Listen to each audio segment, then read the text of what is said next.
do we do all that? What do we do? Well, firstly, we assist you, if you haven't applied for registration, we assist you in applying for registration with the Australian board called APRA. We then, once we get a decision letter from APRA, assess your documents, and they give us a decision letter saying that you're able to become a registered nurse once you attend a bridging course in Australia. That bridging course has to be approved by the board. There's only about 5 or 6 courses in Australia that you can attend. And they have to be approved by the board.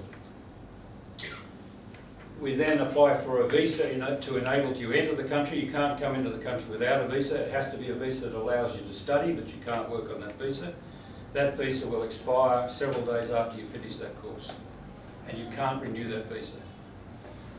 And I get that visa for you. Then you apply for what is called a tourist visa, which enables you to visit Australia, but you can't work and you can't study. The best course is the university course because that prepares you to work for the employer. While most of you think you've got to get to Australia and pass the course, that's really just the beginning.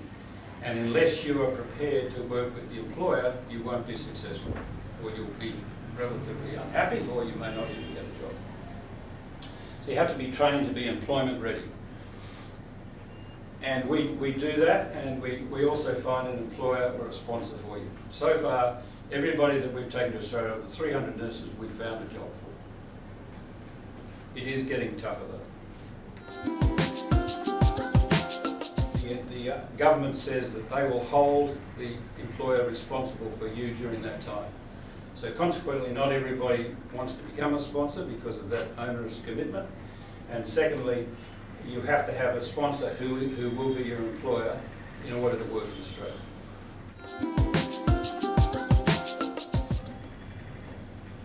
Once we've done that, we then, depending on where you're going to work, you may be in Sydney, but the job may be in Brisbane, or it may be in another state. We then have to get you from Sydney to that place of employment. We have to find you a place to live so that you're close to work, because you won't be driving a car, unlikely. So you need to be able to walk to work in a safe environment, in a safe neighbourhood. And you need a place that's affordable.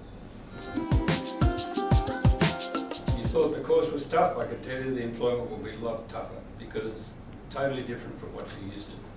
And there will be problems, and we're there to help you with those problems because the employer trusts us, and we usually become the mediator, whatever the problems are. There can be anything from the wrong pay to personal problems you might have in your own life, or to the way you're doing things, or the skill gaps that you may have that the employer is expecting because you're coming from a different nursing culture.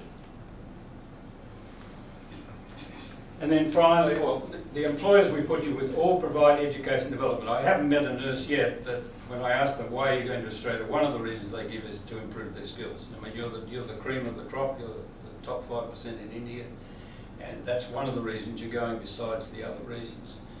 Therefore, the employers want to provide you with education and development because they want you to improve your skills.